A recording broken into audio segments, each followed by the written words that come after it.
Okay, recording. Hey, good morning, everyone. Hare Krishna. Welcome today to our session 2 of Leaps of Faith and Doubt lecture series with Dr. Jonathan Banks, also known as Pracharnanda Das. Today, our lecture title is Hoaxes, Conspiracies, and Flat Earth. So thank you so much. And you can go ahead. Really interested in this. Okay. Thank you. I'm going to get ready for this talk here. Hold on. Now I'm going to share my screen with you. I am a competent user of modern technology. There we go. All right. Yeah. So this talk is entitled Hoaxes, Conspiracies, and the Globe Earth. We're trying to, anyway, see if I can navigate here. Before I get into the actual content of the talk, I do want to add a little bit to our ongoing discussion about the epistemology of faith versus the epistemology of science-based knowledge. And I recognize for the people online here, this is definitely probably all review. One thing we're doing with the output of these lecture series is transcribing them, editing and putting them into a book, hopefully. So it's important for me to say this just to get it in the transcript. And so with sense perception, which is the main vehicle for doing science in the world, there are four main defects or limitations. And the first one is that our senses are limited and imperfect.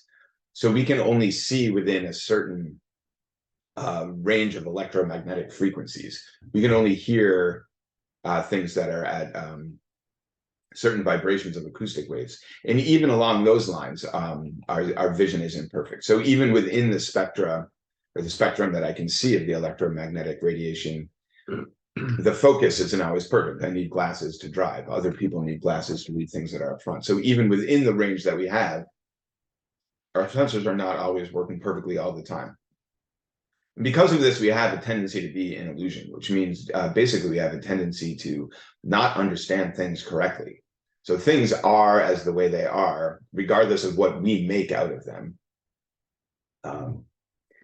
Although the recent winner of the Nobel Prize in Physics might have disproven that, but that's a conversation for another day. Anyway, we have a tendency to not get things right. And because of that, we make mistakes. We screw things up due to the fact that we are in illusion from time to time. And despite these three other defects of our material senses, we still like to present ourselves to the world as people that know things. Like we all have an air of confidence about us in certain realms because we think we know what we're doing. Although everything that we're doing in this world on one level or another is subject to these defects, because that is the nature of our sense perception. So that being said, I would like to get into the content of today's talk, which is about the so-called flat Earth theory, which I like to call the flat Earth hypothesis, because theories have evidence that support them. And the flat Earth hypothesis has been broadly debunked for millennia.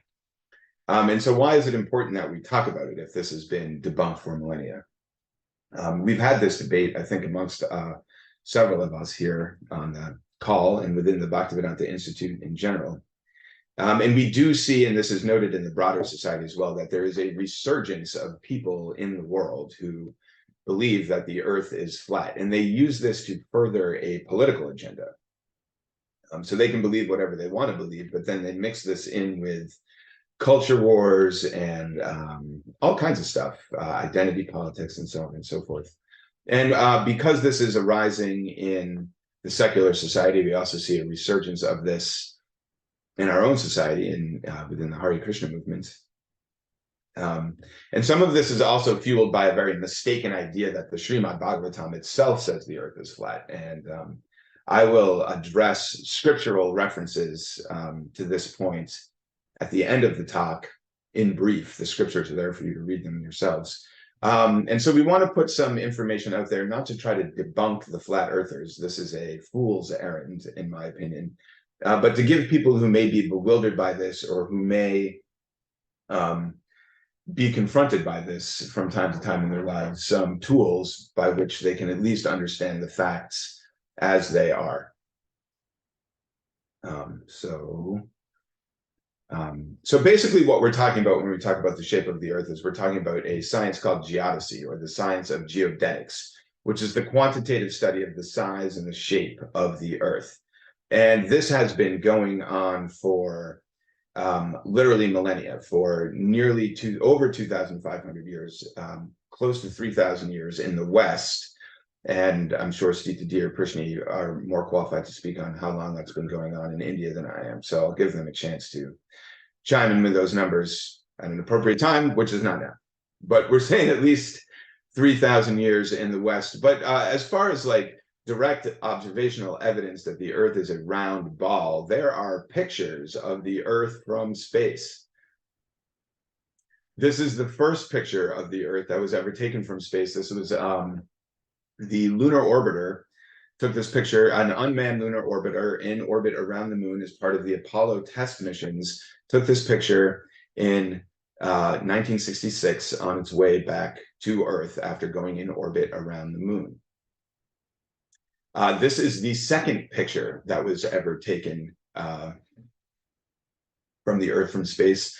This is the famous Earthrise picture that was taken, well, let me check the notes. I think this was taken in 1968, yes, by in lunar orbit on the Apollo 8 mission. So this was the first manned Apollo mission that sent people in orbit around the moon. And we will address all of your Apollo conspiracy theories as well at an appropriate time and place, which is not now.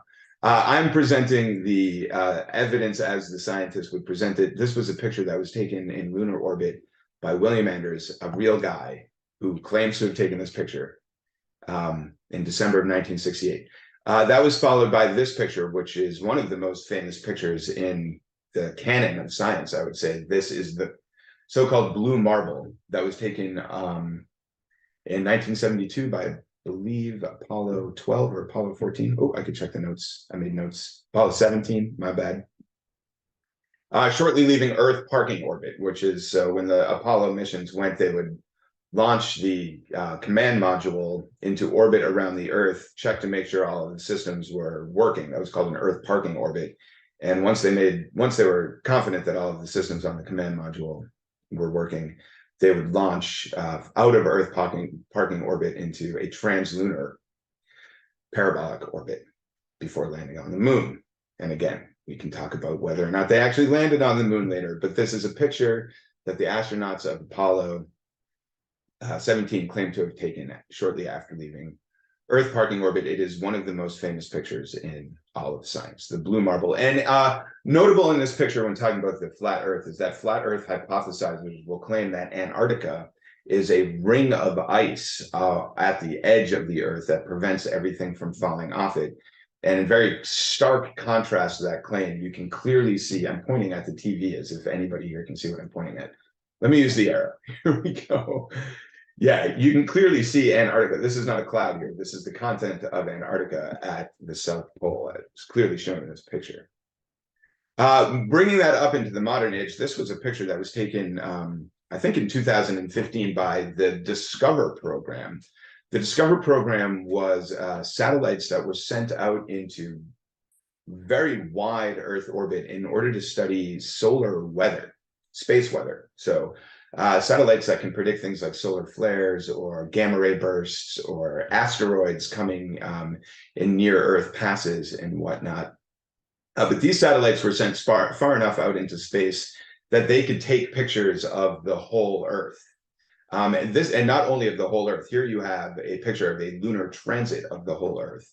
And so there are 13,000 visible light images taken by this Discover program over, I think, the 7 or 8 year mission that it was on, that include not only full lunar transits of the whole Earth, but umbra and penumbra of lunar and solar eclipses on the Earth, and all kinds of astronomical phenomena that only can happen that we observe from Earth, and can only happen if celestial bodies are round, spherical shaped bodies. So just a little bit of background on the Discover program. The Discover program was inaugurated by Bill Clinton in the very late 90s and survived 3 presidential administrations before being launched by the Obama administration.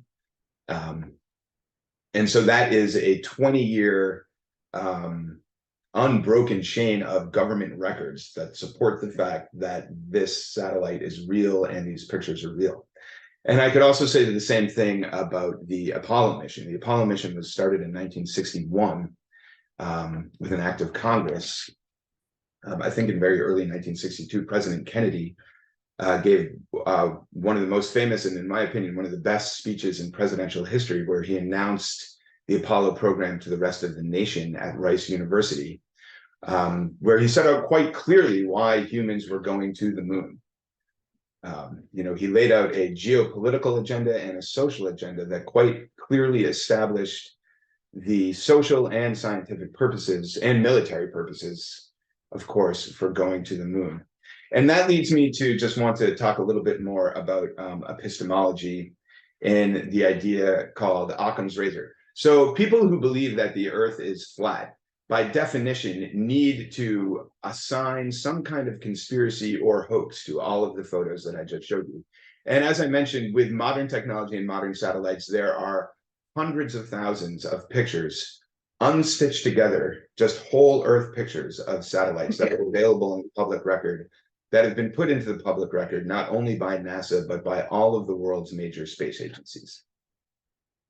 And so to reject that evidence requires, what's the word I'm looking for? Appealing to a conspiracy or a hoax.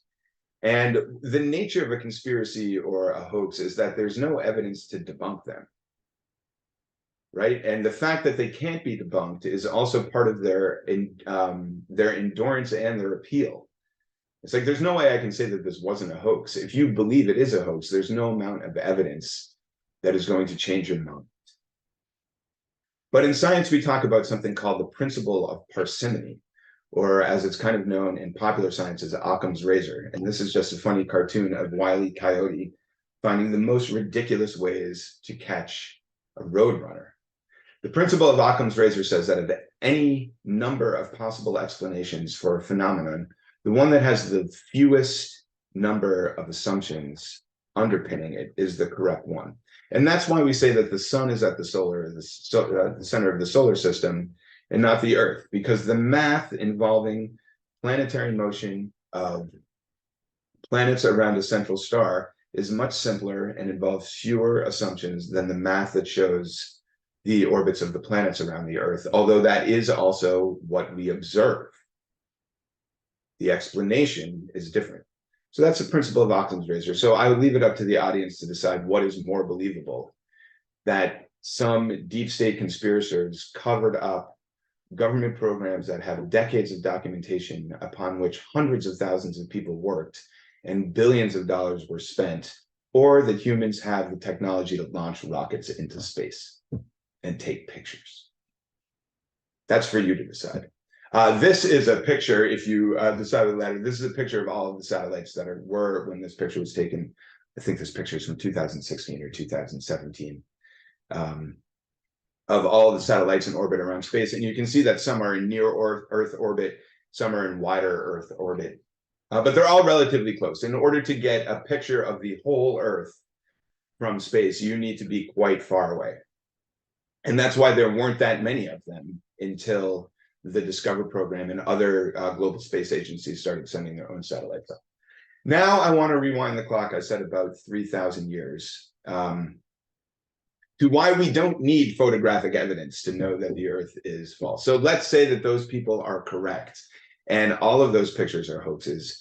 We have understood that the Earth is a round globe for far longer than that. This is Archimedes' odometer, which is in a museum in Greece. And so these people knew the ratio of the diameter of a wheel to the circumference of the wheel. They called that pi, which is everybody's favorite irrational number and dessert.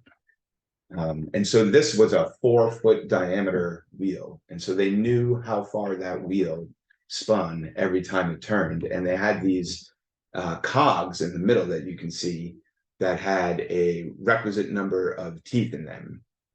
And every time the wheel turned around once, the cog would move to the next, I don't know what that's called. Who's a carpenter? The next groove in it. What's called a groove? We're getting groove. I would move to the next tooth in the gear.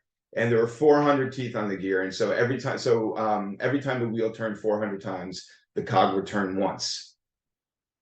And so on and so forth. And they use this, this is going back all the way to the dynasty or the kingdom of Alexander the Great.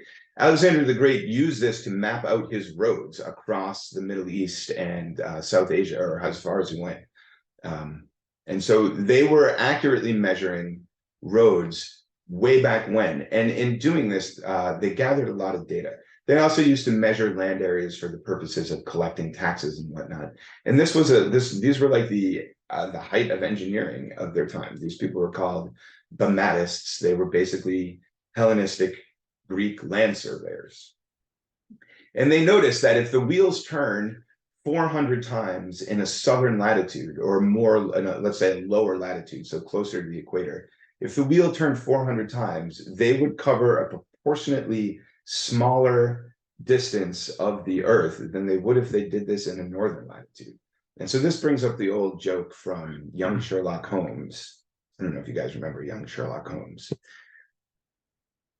There's a bear that walks 20 kilometers due south, turns 90 degrees to the east, walks 20 kilometers due east, turns 90 degrees to the north, walks 20 kilometers due north, and winds up in the same spot. What color is the bear?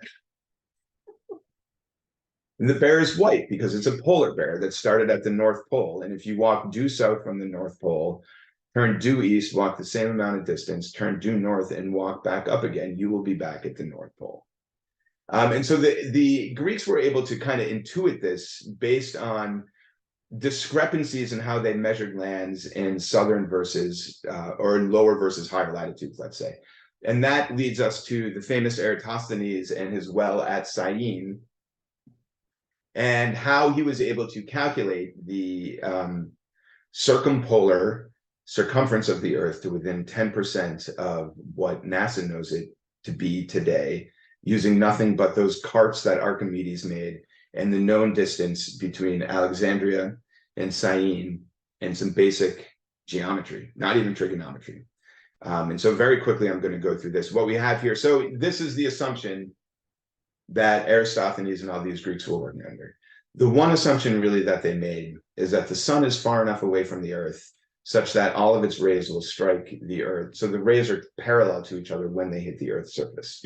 And if you do that, and they were able to know the exact time of day that, so I'm drawing this lower red line here. So they knew the exact time of day that the sun could be seen in the bottom of the well at Syene. And they knew that at that point, when you could see the reflection of the sun in the bottom of the well, that's the point when the sun was at its zenith. And they knew that when the sun was at its zenith at Syene, which is the modern day Aswan, where there's a huge dam, it would cast a shadow at a stick in Alexandria, which is based on the Nile River Delta. And so what they did is they traced a line of the sun overhead at Syene all the way down. And they traced a line that connected the tip of the shadow to a parallel line of the sun's rays running that way. And that created a transversal of the two parallel lines of the sun rays. And based on the theorem that the opposite interior angles of a transversal of parallel lines, a transversal is a line that intersects two other lines, and the opposite interior angles, these are the things that are highlighted in green here, they are congruent to each other. And so if you project that to where they intersect at the center of the Earth, they were able to calculate that this angle is a 7-degree angle. And because they knew the distance between Alexandria and Syene, and they knew the percent of the circle that distance was, they were able to calculate the distance of the whole circle. which is shown here. So this is, the Greeks tried this in different ways, and it was Eratosthenes who finally got it pretty much exactly right. So Eratosthenes estimated the circumference of the globe to be about 44,000 kilometers around the poles. And what we measure it today as is slightly more than 40,000. So he was off by about 3,000 kilometers out of 40,000 kilometers using no technology. And just the only technology that was used were these carts that Archimedes had designed. And there were updates on Archimedes' designs, of course. Archimedes was a little bit off himself. And the assumption that the sun is far enough away from the earth such that its rays strike the earth parallel to each other. So that's how the ancient Greeks knew that, but it's possible to observe evidence of the earth being round today. So this is looking west on the west coast of North America at the sunset, and we see the sun setting on the horizon, right? Anybody who's seen a sunset or a sunrise, the sun wasn't there. The sun rises up higher at a higher angle of the sky.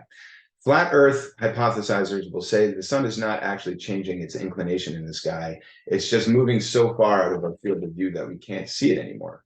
But that, first of all, that is completely wrong. You can get an inclinometer, something that measures the inclination of an object, and you can measure the change in the inclination of the sun as it moves through the sky. So that's a very stupid thing to say.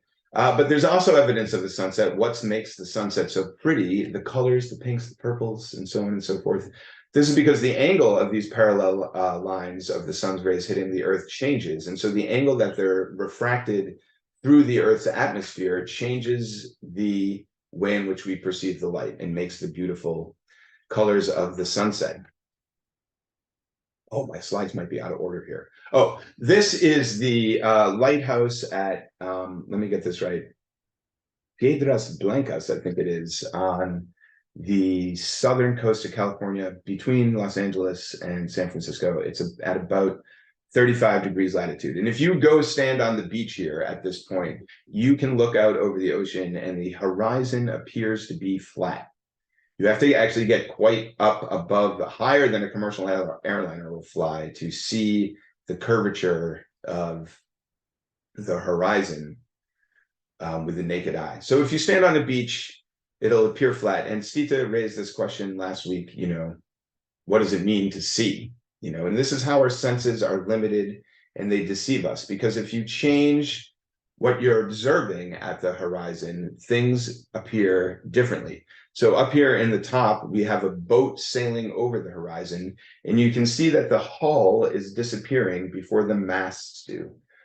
This lower picture is a series of windmills, a wind farm that's off the coast of Belgium, I guess in the English Channel somewhere. And the windmills in the back, you can tell the windmills are in the back because you can see less of their towers. And the ones that are in the front, you can see more of their towers. And that's because the foundations of the windmills or the hull of the boat has already sailed around the curve of the earth like this. And so if I'm standing on the beach, I can only see until, if I'm standing on the beach and the object isn't extremely tall, let's say, I can only see to where the tangent point of this lower line is on the earth. So that's my eyesight. But if I go up to a higher elevation, that tangent point starts to go further and further around the curve. And so I can see further around the curve. That's why lighthouses are tall. That's also why if you were in a sailing ship in the age of exploration, you would want to go to the top of the mast to get a lookout because it would allow you to see further. If the earth were flat, you should be able to see anything on the ocean at any distance. And so back to this, I think it's called Piedras Blancas. It might be, it's something Blancas. I don't speak Spanish. Makes sense. I picked this lighthouse in particular for this presentation because this lighthouse is at exactly the same latitude as Tokyo, Japan, which is the largest city in the world and has a very distinct skyline. And so going by this geometry, if the earth were flat, I should be able to stand on that beach at that lighthouse and look due west and see the skyline of Tokyo. I can't do that. And so the next argument that a flat earth hypothesizer will say, well, that's because your eyesight is limited. Okay, My eyesight is limited. I agree. Let's get a telescope. If I go get a telescope and I put it perfectly level to the ground at that point, and I look out at over the open ocean, I will not see Tokyo. I will see the stars that are tangent to the point of the Earth at that location, because I'm seeing past the curve of the Earth.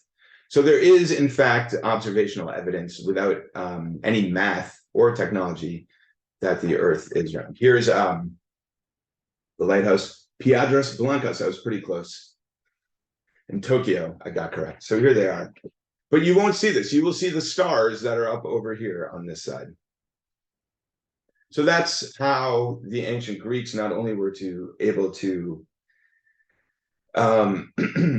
identify that the Earth was round, but also quite exactly how round it was. That's also very basic evidence that anybody with a little training in how to see can tell for themselves that the Earth is round. This is a common model of the flat Earth, which has the Arctic Ocean here at the top and North America, Asia, Africa, South America down here. And this is Australia and New Zealand with this, what I mentioned, the ring of Antarctica ice wall around the whole thing. This is a North Polar projection of the Earth. And I'm going to talk about memes, maps, models, and mandalas, oh my, next week.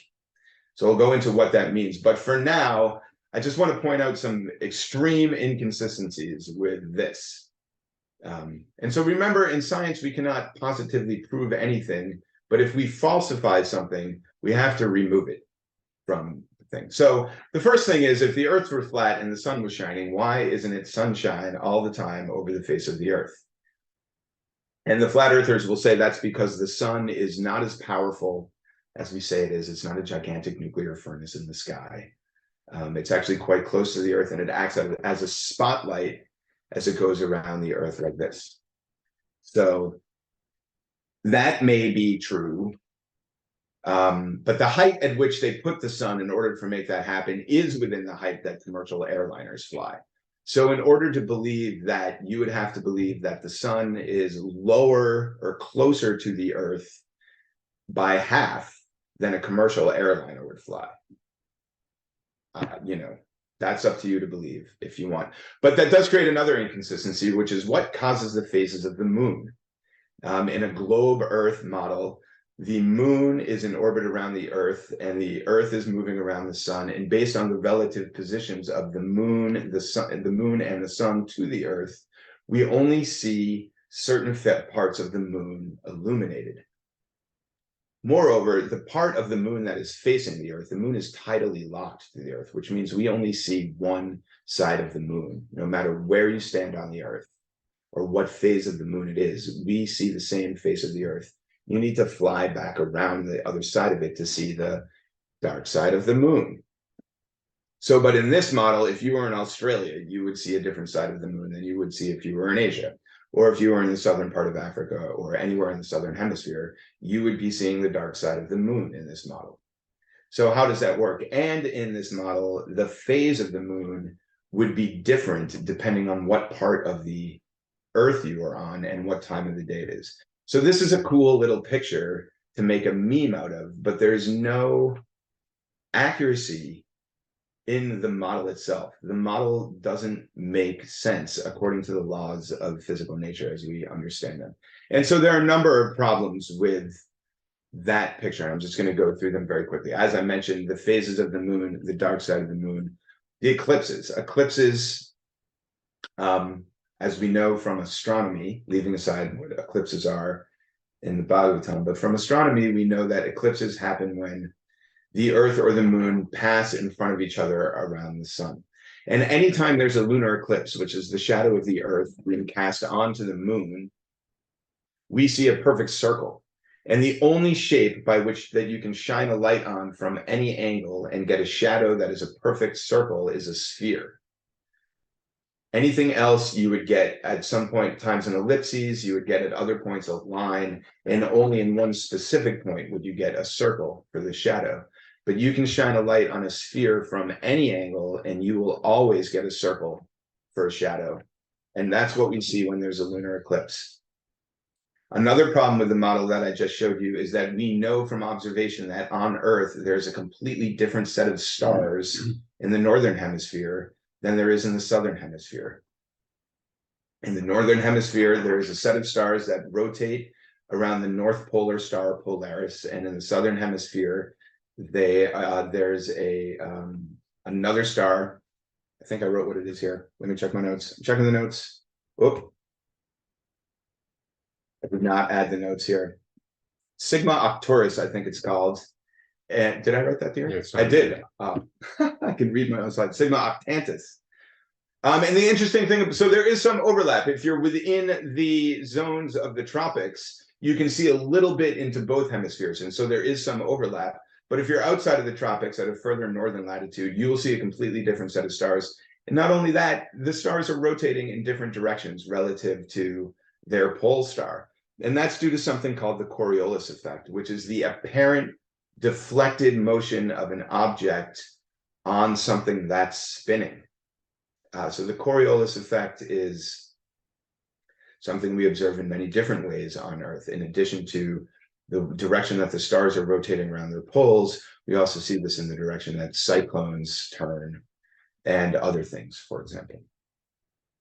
The distance of the sun and the moon, I already talked about. I'm not referring to this into discrepancies between the scientific understanding of the distance to the sun and the moon and what the Bhagavatam might say about this. I'm saying that for the flat earther, for this model to work without the whole planet being illuminated by sunlight, the flat earthers put the sun very close to the earth in a way that we've not observed it being. And finally, there's the solar analemma, which is this picture down here. The solar analemma is what happens if you take a picture of the sun at noon every day from exactly the same location throughout the year. And so up here, this is the summer solstice, and down here, this is the winter solstice, and where they cross are the spring and the fall equinoxes. And how tilted this solar analemma is in the sky is relative to your latitude. And what gives it the little bulges here is relative to the precession of the pole. So the Earth's spinning, but it's warbling a little bit. And so that's what gives it the figure 8 period. And so this we can all observe.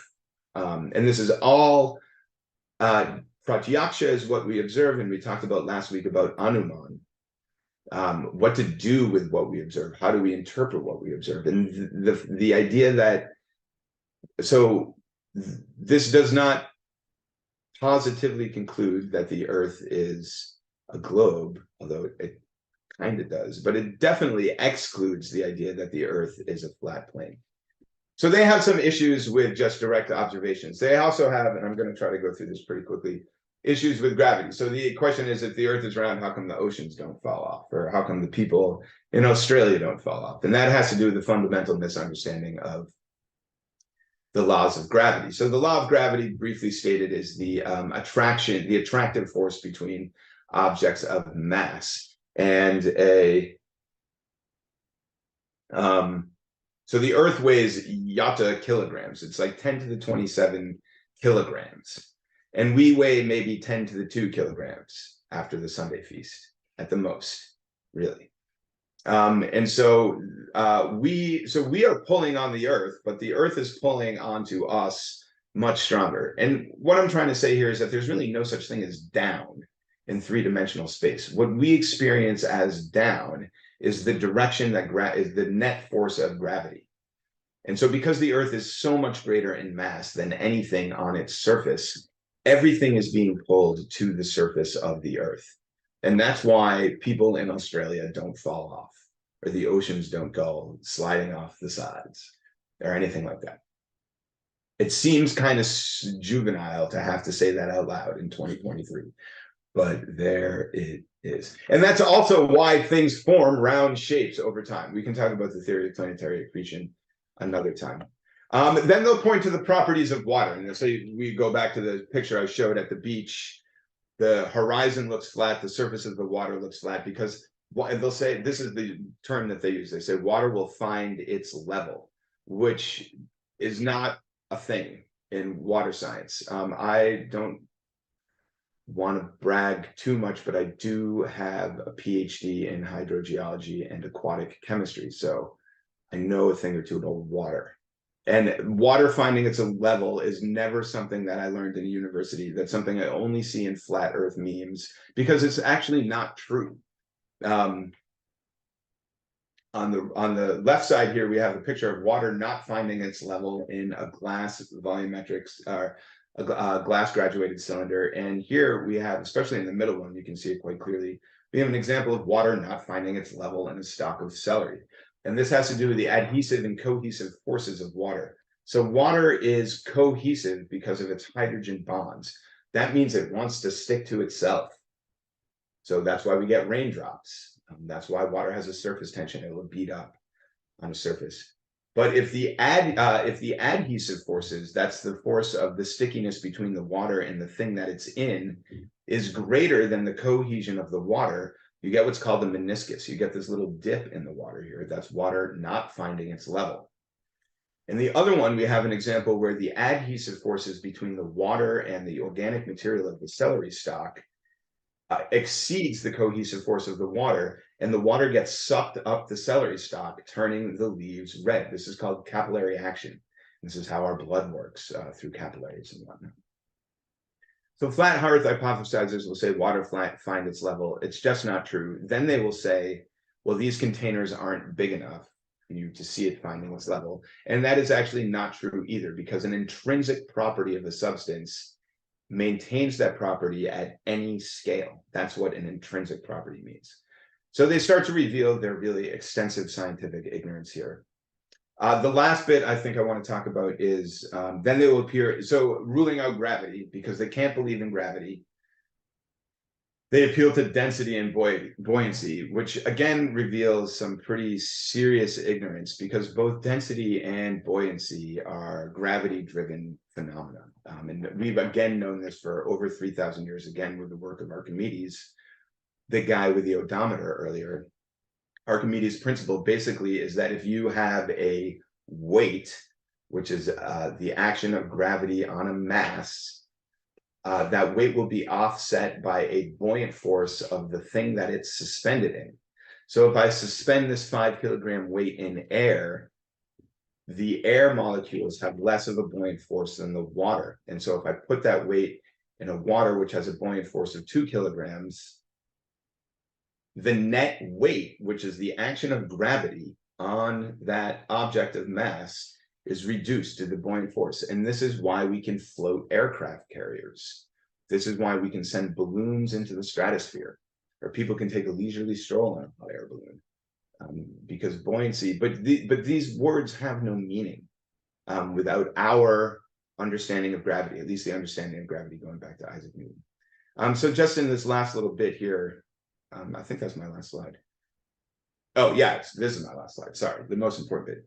So just to summarize, I've shown the evidence that the Earth is round using both pictures from space, which seems to be conclusive evidence, as well as going back into world history and understanding how, you know, even Christopher Columbus knew the world was round. He just didn't know how. He didn't know there was a continent in the middle. They would have never sent him sailing if he was just guessing that the world was round.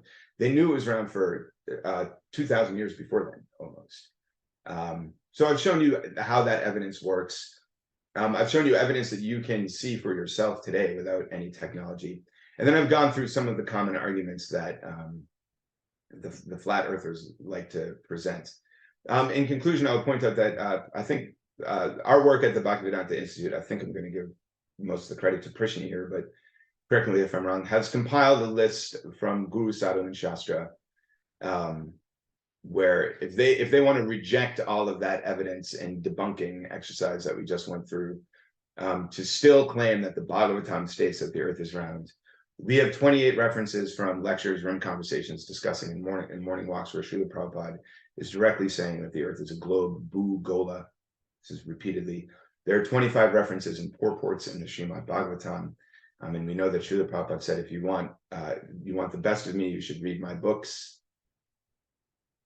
There are 10 references in the Chaitanya Charitamrita and other books written by Srila Prabhupada. We have 10 references in the Surya Siddhanta and related, what does that say? Sources. I can't see the thing here. And I do believe we will be having a long form book that addresses some of that. And the 9 references from other Vaishnava acharyas. So that's it for today. I spoke for longer than I thought I would. Hopefully I will never do this again. Well, hopefully. But you anybody will. bring on the angry emails. Well, thank you very much. That was extremely interesting. Are there any questions or comments? Fears or worries? Yeah, okay. So, we have some. I have some extra slides if anybody's going to ask me any details about geodesy, but I have a question for you. Yeah. Well, 2 questions. One, the first one's just more basic. Are you aware of any other traditions that speak about this? What would you say? It's cosmology or cosmography? I would say this is geodesy, but Geodesy. sure. Okay, so that speak about geodesy outside of the Vaishnava tradition. You spoke a little bit about Western philosophers and their experiments, Yeah, but are you aware of any others? I'm not aware of any others. I've had, my field of expertise is with Western science, so that also includes the history of Western science to a certain extent. So that's why I'm most familiar with this. And I think also when people want to ascribe a conspiracy, that's what they're ascribing a conspiracy to. And the flat earthers will ascribe conspiracies all the way back to Aristophanes and Archimedes and all these folks, that they're all in on the cabal. Okay. I'm not aware. I think, what's that? Any other religious traditions that I'm not aware. Okay. I've never heard of anyone. I think Stita or Prishni might be able to Okay. answer that more conclusively. Thank you. Yeah. And then one more question. If you can just explain a little bit more. I know you said this at the beginning and then in the middle, but you said in science we cannot positively prove anything. Yeah. Just go a little bit more into that. This is also an epistemological statement. So science is built on plausible explanations. It's not really built on conclusive truth. Math is built on conclusive truth, and you can prove things using logic, reason, and argument in a mathematical context. But there is a gap between applying that in all cases in the real world. So this is the epistemology of reductionism that, and this is, scientism, or the religion of science, that ultimately we can reduce everything to a proven mathematical equation. In reality, that's not true. There are always outliers, there are always variables, and there's always more evidence that can be gained. So I can say that gravity works like this, but I can only say that gravity works like this until somebody else brings me evidence that shows, well, gravity doesn't exactly work like that. It actually works like this. And that's how our theory of gravity has evolved over time. So Galileo had a theory of gravity. Archimedes had a theory of gravity. Newton had a theory of gravity that started to line up very well with everything that we see going on around us. And it actually provided predictive explanations for a lot of things that's going on around us. And so Newton is really given a lot of the credit for it, but that was only true until Einstein updated his theory, because the technology evolved to help people move. Our understanding of how things move at fast speeds. Newton was only able to observe things that are moving at tiny fractions of the speed of light. Einstein had to update it, and I'm sure at some point in the future people will update Einstein. In fact, I mentioned earlier about the Nobel Prize in Physics this year. So one of Einstein's main postulates was that their local objects are real. This phone is a phone, and this computer is a computer, because quantum entanglement can't happen over intergalactic spatial scales. And I don't understand all the details of that, but the guy who won the Nobel Prize in Physics this year showed that quantum entanglement does take place over cosmological spatial scales. So Einstein's theory of gravity will also get an update, but there's multiple divergent lines of evidence that support these theories, which is why they're theories and not hypotheses. But there will always be new evidence, which is why scientists are also taking a leap of faith. Okay. Yeah. So if I were to simplify that, Yeah. you could say, Good luck. No, not that, not what Okay. you just said, just the statement about science positively proving anything. So it can't prove that something is absolutely true, but it can prove what's not true. Yes, and that's the principle of falsifiability. Okay, that's what that means. Thank you. Which is also what makes faith-based knowledge different from science. I can make the claim that God, the supreme personality of Godhead, is an 8-year-old blue boy who's a cow herder in a forest in India and Vrindavan. That's a claim I can make, but that is not a scientific claim because there's no way to prove me wrong. Okay. Yeah. Thank you. We have some comments. I see the comment here. Yeah.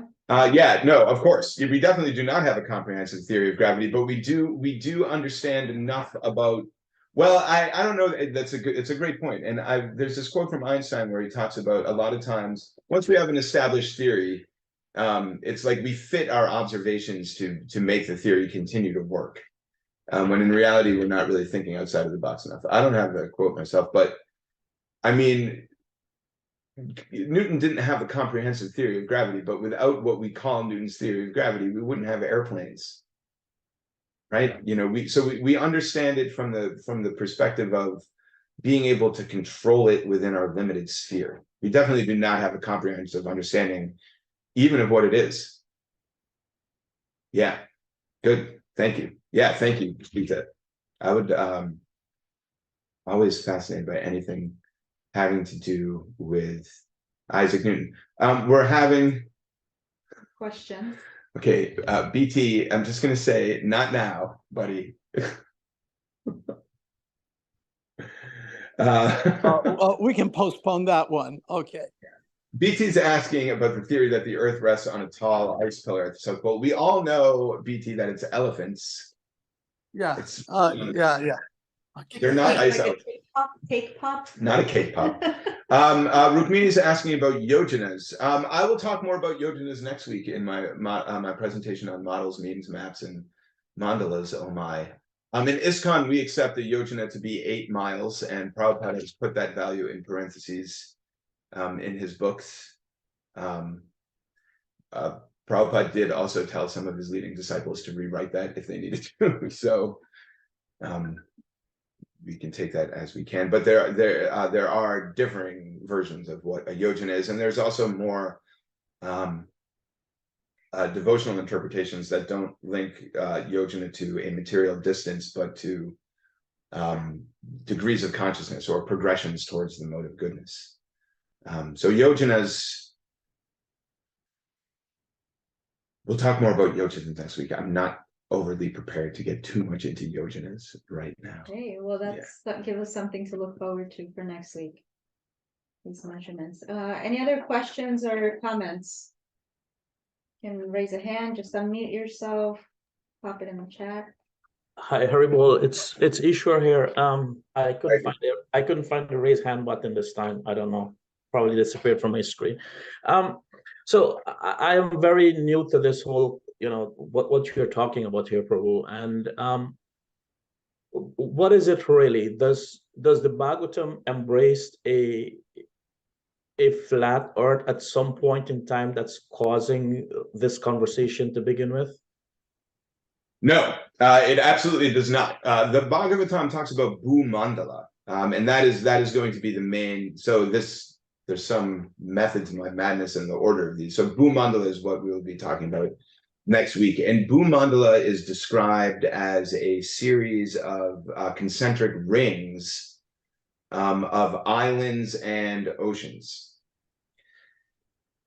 And so it can be interpreted to, so if you were to draw that, you can draw it out very neatly in a plane of concentric circles. And so if there is an inkling in the Bhagavatam of the earth itself being flat, it comes from that. And at least I haven't heard anybody else assign it to any other area of the Bhagavatam except that.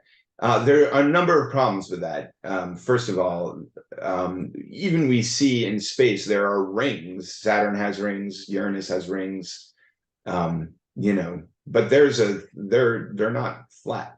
There's a thickness to them. And if you look at what is making those rings, everything in those rings is not flat either. They're all round. And so the ring, so Bhumandala may be these rings of Nesmus concentric circles, but we're not really given extremely detailed descriptions of them. And what they are, as we'll see next week, there's some reason to believe that this is talking about the Earth planet Bu, refers to Earth or earthly or Earth-like. And Sadaputa Prabhu, our predecessor, has mapped out how this would appear if this was a map of the Earth. But even in Sadaputa's interpretations of this, he's not assigning this to a flat Earth, he's overlaying it on the globe of the Earth, and it maps quite nicely that way. And I would definitely encourage you to read Sadaputa's Mysteries of the Sacred Universe if you're interested in hearing more about that. But there's no real reason to believe that that is what the Bhagavatam is talking about. And so it can be mapped onto other things very neatly as well, which Sadaputa has also pointed out. So is the Earth connected with Bhumandala? Yes, the Earth is definitely connected with Bhumandala, but what is the connection? Is the description of Bhumandala as a flat plane of concentric circles a direct one-to-one description of the Earth planet that we live on? That takes a lot of leaps of faith. That is such a big leap of faith for me that I have some doubts about it, but that doesn't damage my faith in Krishna consciousness as a whole. The Bhagavatam is open to an interpretation, and it is in faithfully interpreting the Bhagavatam in the association of devotees that the real nectar of the Bhagavatam is churned. We will never understand the Bhagavatam, and what we have of the Bhagavatam on our little tiny planet Earth is so small. Krishna's pastimes are unlimited. And we also see that in the Bhagavatam in places where Sukadeva Goswami or somebody whose narration that Sukadeva Goswami was retelling start to veer off into these topics. Parikshit Maharaj, he wants to hear, can we go back to Krishna? Can you tell us back about Krishna? So the devotional understanding is in discussing these things from all angles of vision in the association of devotees. It's not in coming to a so-called correct understanding of what it is, because it's impossible to understand these things. Even Lord Brahma can't understand these things. Anyway, that's my opinion. Great. Yes. Yeah. Yeah, just on the flat topic, Yeah. I don't understand it, nor have I tried to understand it a lot, but I hear that, reputable physicists say the universe, when they try to describe its shape, is flat. Yeah, well, we also see flat thing. I mean, galaxies are compressed at the poles and are flat. They look like flat spinning disks, but that doesn't mean they're two-dimensional. Yeah. And within that disk, so within that disk of the universe, they map it as flat. There's a lot of speculation involved in that kind of mapping. They map it as flat, but any direction we look out into the universe, it's the same. It's the same distance. It's not like if we look up in the universe, it's only, 82 billion light years. But if I look along the axis of the ellipse of the mapped universe, it's 93 billion light years or whatever. It would be a lot flatter. It's 20 billion light years versus 90 billion light years. No, any direction I look in the universe, it's the same. And we'll talk about this when we talk about the Bhagavatam Bang, not next week, but the week after. Now, shameless plugs for future talks. So some of the evidence of the Big Bang Theory is that the universe is heterogeneous and isotropic. That means that matter is distributed relatively evenly everywhere we look, and the large-scale structure of the universe is the same everywhere we look, which means there's really no up, down, left, right, or sideways or whatever in the universe. But they do map it as sort of a flat disk, but that doesn't mean it's two-dimensional. And there are things within that flatness that we can perceive around. The sun is round. You can see it with a telescope. Telescope, 2 lenses, very simple technology. So, yeah. Horrible, probably. I actually got disconnected from my internet. I don't know why, but Oh, that's no. the last part of your. I'm sorry about that. I tried to join back before your 11 o'clock time reached. But if I may, can I ask just another question, please? Maybe it was asked. I don't know. Go for it. So, okay, so if Bhumandala is like a flat disk, if you can envision it as a flat disk, how does the Earth being a globe fit into the perspective of this whole flat disk? Or is that too much to answer in such a short time? I'm saying that there's a difference between flat and two-dimensional. So things can be flattened, but they still have a depth to them. And within that depth, there are innumerable planets floating. So if you look at a ring of Saturn, it looks like a flat disk, but if you look more closely at it, there are innumerable globules floating in it. That's what those rings are made up of. Yeah. So again, I don't want to get too much into Boom Mandala right now because I have a whole nother presentation on it, and it is a bit of an involved topic. But I will say this, that it is, for example, in Islam, you can read a translation of the Quran, but they will tell you that you are not reading the Quran if you read a translation of the Quran. You're reading a translation of the Quran. The Quran was written in Arabic, and to read the Quran, you have to read it in Arabic. And so I think that's true with all scriptures that have been translated. There are things that can be conveyed in the Sanskrit language that cannot be conveyed in the English language. And Srila Prabhupada did better than anybody else ever to do this, but he was also not completely satisfied with his work on the fifth canto. And so it is impossible to have a literal interpretation of scripture if you're not reading the scripture in its original language. And even then, it's very difficult to have a literal translation of scripture. So then the question becomes, what are the rules with which we interpret the scripture? This is one of BT's favorite topics of hermeneutics, which is a topic for another time as well. So I'm sorry, Prabhu, to leave you hanging here, but you're asking big questions. No, And- that's right. Yeah. I do have these. Yeah, thanks. I think you did answer my question. Yeah. Jai. Please. All right. His hand up. Yeah, BT. Uh-oh. Oh, well, first, congratulations on an interesting talk and pulled in diverse elements to weave a tale. I like it. On the flat Earth, one other aspect I just want to mention, I'm sure you're going to bring it up next week, but that the orbits of the planets are flat. They don't have to be by some law of physics. They are flat. All the planets are in a plane. And when our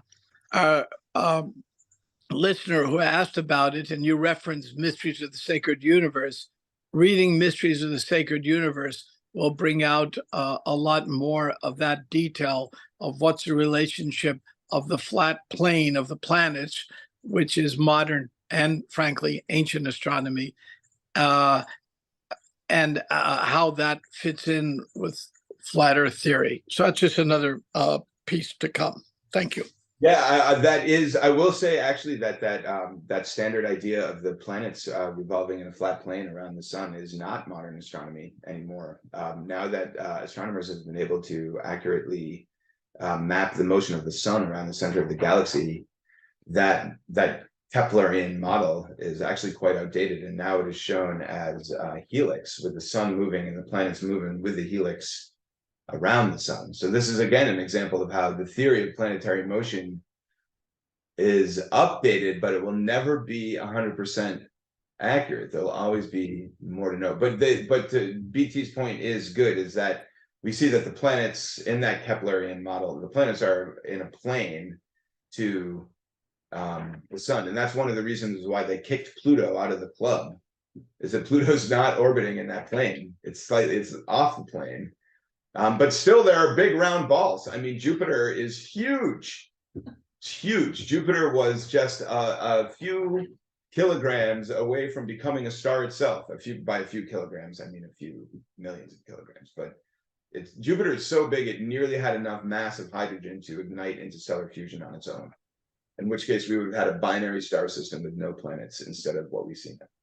Anyway, I think we're going to stop there. Yeah, today, so because my thank you voice is very much. We'll see you all next week, same time. Can I say something?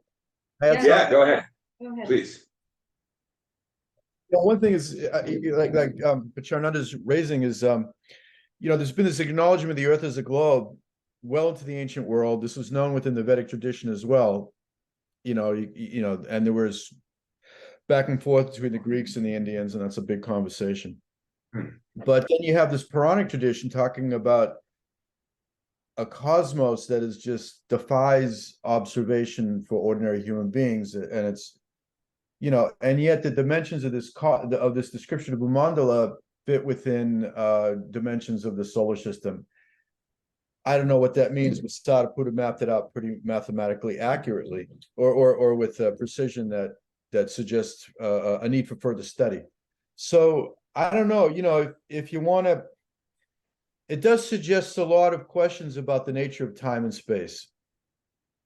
And if Yeah. anything, and if anything, within modern science, our concept of, not that I'm a scientist to study history of science, within modern science, the nature of time and space has changed dramatically from, let's say, the 19th century, beholden to Newton's classical theories, to what they're dealing with now. So at least for me, I just sort of, it doesn't hurt to keep your mind open what the possibilities may be. And I was getting back to why we talk about the flat Earth, because the Bhumandala is described as a plane, this massive billion-wide plane with fantastic descriptions of phenomena. Certain folks who don't know, feel intimidated by the modern world or modern science, when it's really not a modern science problem, because the ancients as well were talking about the Earth as a globe. They get intimidated that maybe just to reject modern science means to reject the concept of the Earth as a globe, and therefore we can be authentic to traditional thought. So it's like a psychological thing more than anything in my mind. Christian, you wanted to chime in? I just wanted to mention that if you want to look back in ancient cosmology, and this was done beautifully in a book called Hamlet's Mill by von Decken and de Santillano, both PhDs and one in the history of science at MIT. They showed that all ancient cosmologies basically had a concept of the cosmic Earth disk, is how they translate it into English. And it's basically the ecliptic plane, which is the apparent path of the sun around the Earth. And when you start looking at that, why that? Well, it goes straight to the middle of the belt of the zodiac, because all ancient cultures, including the Bhagavatam, were concerned with their astronomy was concerned with astrology. That's really why they were, that's why they were doing all this astronomy, is to find out what the appropriate auspicious times are for their sacrifices, their weddings, starting a war. I mean, they tied everything into astrology. So the belt of the zodiac actually became, in one sense, the, this Bhumandala, Prabhupada translates it as the earthly planetary system, because all the planets have such a profound effect on those of us that are here on this little Bhugola, this little planet. And so you extend your purview of your world on the Earth out to the belt of the zodiac, and it has tremendous impact on you. So I tend to look at it that way. And then this whole flat Earth thing, put in that context, actually makes a lot of sense. I think the biggest problem, and I find this the biggest problem in all ISKCON approaches to, this Puranic cosmology, is what I call the mixing and matching of models. You can get, and I think, Charnan, you showed this extremely well on that talk, and maybe you'll talk about this next time. When you get into this, there's different ways of mapping. You can do a map that shows all the streets, or you can do a map that shows the terrain, or you can do a map that shows the underground subway system. And if you try to take something from an underground subway map and put it onto a map that's for the terrain, it makes no sense. These different features. Regarding topographical or terrain mapping, we are taking a three-dimensional surface, yes, projecting it onto a plane, and so something has to get lost, and understanding, yes, what got lost and why it got lost is a key to being able to read the map accurately. Absolutely. And you can't take mountains, and it'd make no sense to take that three-dimensional information and try to put it in a subway map, because that map has nothing to do with that. It just is showing you where the stops are, so you know where to get off on your subway trip. So when you start mixing these elements from different mappings, in with one another. And I think that's what clearly happened with this whole flat earth thing. In one sense, the earth is flat. If you look at the earth as this entire belt of the zodiac, now it's a big, relatively flat plane. But if you try to mix that in with the geological descriptions of our planet, it looks silly. And you wind up with, I mean, in that sense, it depends on how you're using the word earth. And so we'll talk about more about Yes. this next. You will. Bhumatra is different than Bhugola. Yes. And Yes. It's a Bhumatra. But so we can say that the plane of the Earth's ecliptic is flat. It's a plane. Yeah, that's not an issue. But when in conventional conversation, when we talk about the Earth, we're talking about the planet we live on. And in conventional conversation, when we're preaching to people, for lack of a better word, that's what they are talking about. And so if we and that's my purpose of this conversation, because we will meet people in our preaching who will say, do you guys believe the earth is flat? Because they've heard Hare Krishna say the earth is flat. And that's bad preaching. We don't believe the earth that they are talking about. When they come and ask us, is the earth flat? They're not talking about the nuanced interpretation of what the earth is in the book that they never read. They're talking about the planet that they live on, and they want to know if we're out of our minds. And there's nothing in the Bhagavatam itself to suggest that we are along those lines. Yes, what Bhu means in the Bhagavatam is open to interpretation. And I agree with Stita also that we should definitely keep an open mind about this. But for the purposes of framing why I'm giving this talk and what the information in this talk is geared towards, I'm talking about the planet that we live on. And only the planet that we live on. Okay. Thank you. Thank you very much. So next week, Well, for the record, the Vedic tradition, the Vedic tradition did recognize the Earth as a globe. The Earth that we talk about, it's Yeah. Yes. They also recognized that there was a debate. There's like, I forget the guy's name, but they had arguments like 1/100th of us, the circumference of a globe appears flat. So there was acknowledgement the Earth was a globe within the tradition. It's an old thing. People used to think it's flat. People still think it's flat. People perceived it as a globe. People still perceive it as a globe. I guess since I'm windbagging it, one thing I will say that whatever the issue is, it really has nothing to do with modern science per se, other than as a psychological issue. Okay. We're talking about space. So I'm thinking of a question. What's the relationship between consciousness and space? And maybe give a little more background to where I'm thinking. I've mentioned that guy Kastrup and him and some others who think that consciousness is fundamental.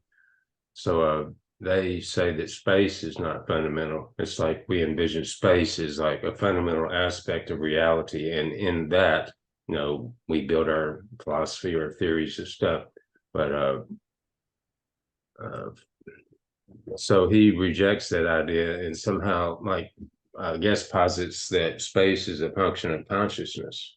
Is this at all enough related to this, since we're talking about space, whether this is flat? It's kind. I see where the connection is. I don't really want to get into that right now, because it's we'll have some talks about consciousness and the nature of space and time also. I'd kind of like to keep this one on the topic because of the transcript, for the purposes of the transcript. Okay. Well, there'll be another one, something else related to that. Okay, so let's close for now. Next week, memes, maps, models, and mandalas. Oh my. Oh my. Okay, so we'll see you all next week. Hopefully. 10 a.m. Thank you very much, and have a good week. There'll be virtual pizza next week, apparently. Again.